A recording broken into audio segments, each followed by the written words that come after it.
What's up, man? It's your boy Cho. Goddamn, back with another vid. Today I'm gonna talk about the cure for anxiety and depression. It's kind of like it really depends on you as a person on on how you wanna do this. To be completely honest, there's different ways to avoid different things, but staying off, trying to stay off your phone as much as possible helps.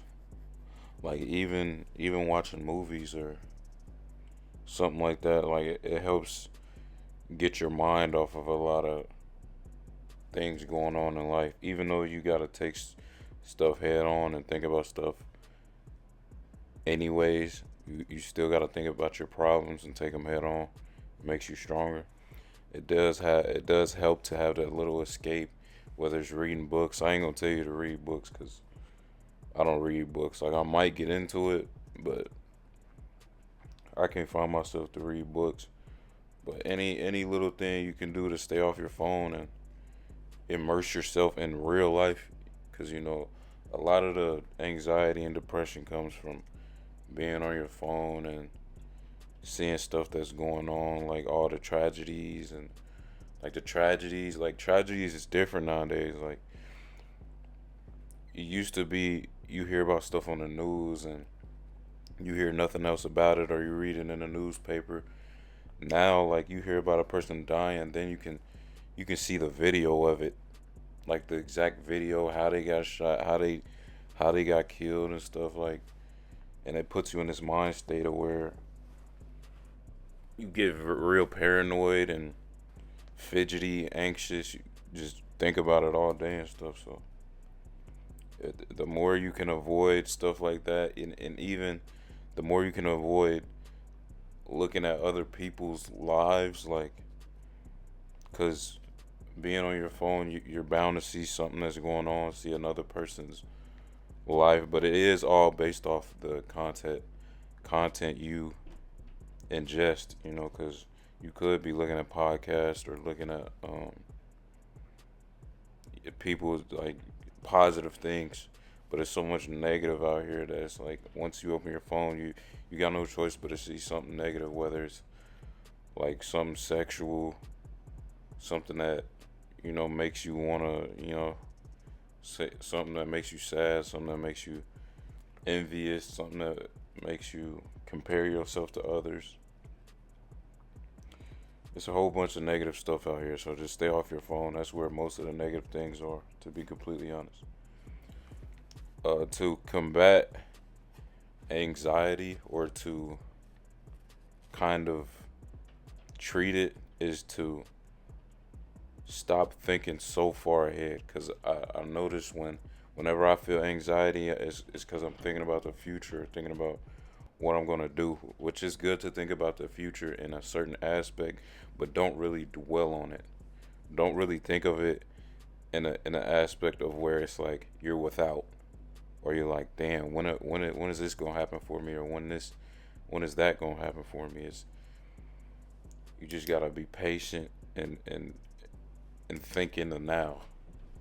Think of what you're doing right now. Think of the little things you're doing right now. Like be in the moment with things. That's basically the same way for depression. Don't think about, because depression happens when you think about your past and think about stuff that happened a while ago. It could be good or bad. Think about like, oh, it was good. It was so good back then. What happened? That'll put you in a depression state, or you can think about the bad things and dwell on that, and that'll also put you in that depression state. So, in order to avoid that depression, stop thinking about the past and be in the now. Same as anxiety, just be present in now. You know what I'm saying? That'll help you in the long run, both improve your life and improve your mental. You know what I'm saying? Improve your mental health, because mental health, man, is real important, especially now, bro. Like everybody's messed up in the head, so any little thing you can do to get that that peace of mind and rejuvenate your mental health, you need to do it, man. Whatever it is, anything that can take you away from your phone and take you away and put you in real life, help you get the plot of your life again. Whether it's playing basketball, working out, any of that. Another thing that helps with depression and anxiety is to stop gooning. Gooning is like one of the worst things. Like, and it really just it messes with your head because it's like you did something dirty. Like that's why like when after you goon, it's like, what did I just do? Like, who am I? You be feeling like you sinned what you did, but still, like you just feel it. So when you go through everyday life, you're more timid, more anxious, wondering what people think about you, wondering what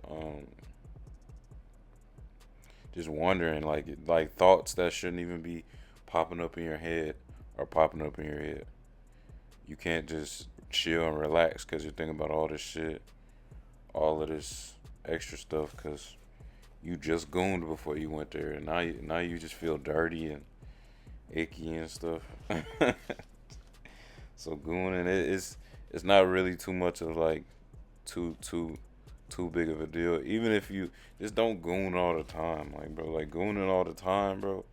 You feel you walk around here like a zombie, like you just like you ain't got no soul, like you just sold your soul or something. So gooning, that's a no go. Another thing is to just stop comparing yourself to others, because comparing yourself to others will automatically, it's especially like comparing yourself, you shouldn't compare yourself to others in any kind of way, but comparing yourself to people that's supposedly doing better, like, people make it look good.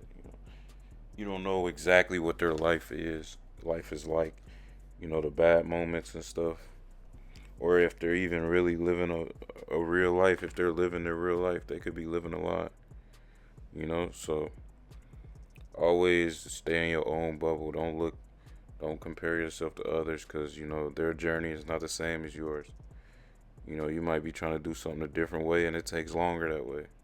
But the benefits is way better though. It's going to be worth it in the long run because, the longer it takes for something, the more organic it is and the more it just stays. Like, that's like people on social media, like when they do dumb shit to get notoriety or to get famous and stuff, to get viral. They mess around the next month. You don't hear nothing else about them because they did something dumb to get viral. When if you was to get on social media and speak positive or be your true self, you'll gain that notoriety. It'll take longer, but it's more of a base, like more of a it's more it's more of a steady base. Like they're not gonna leave you. Like you got ride or die supporters and whatever you're doing, and they really mess with you for you. So they're not going nowhere. They mess around to defend you when somebody try to play with you, or they they they stick with you through anything. So that's always good to take the slow route. Don't compare yourself to others. The slow route is the best route. Another thing for anxiety is to stop smoking. To be completely honest, because most of the time when I smoked, the anxiety hits different. Like the thing about smoking weed, it makes you real introspective, and it puts you in your head a lot. You think a lot. Me, a person like me, I think a lot anyways. But weed, it does it puts it on. It's me thinking on steroids. You know what I'm saying? So it'll cause you when you go out in the public or stuff. You think everybody's looking at you or thinking all what they think. That's another gateway to having you anxious and all of that. So just avoid the weed. But weed is different for different people. So You never know. But me, I would just avoid it. That's what I'm doing. So I would just avoid it. Yeah, man. Really, it's not rocket science. It's really all in your head. The more like instant gratification you detox from, the more what's the what's the boost what's it called, dopamine. The more dopamine boost you avoid, the better off you'll be. The more you'll be in tune with real life. So really avoid dopamine. Like avoid anything that makes you feel, and I'm not gonna say like avoid it, but just monitor it. You know what I'm saying? That's why people go on like little like monk mode or whatever, like avoiding dopamine, because it'll reset your dopamine to where it's like easier for you to feel good, for you to feel not be, messed up, or for you to not be in this like zombie like mode or mindset to where you're looking for another dopamine hit every 50 seconds. It just makes you more present. Dopamine detox is really the way to go. But yeah, man, it's all really on how you want to do it. You can plug different stuff in place of what I was saying, but it's all the same, man. Just be in tune with your real life, man. And yeah, that's it, man. That's the vid. I'm gonna be back soon. I would love to get more video ideas, but I know there ain't nobody really watching these. And hey, don't judge my Call of Duty gameplays, because I'm terrible, man. I have non-existent aim. You know what I'm saying? So just bear with me. You see me get my clinked up right there. It happens. Plus, I barely play the game. I'm not really a gamer. I really just come over here to vent to y'all, because even though I'm talking to y'all, I'm talking to myself too. I ain't all the way perfect with all of this stuff, but hopefully me and you can perfect ourselves together. And nobody's perfect, but be as close as possible. Me and you both can do better. But yeah, I'm out of here. Appreciate y'all for watching.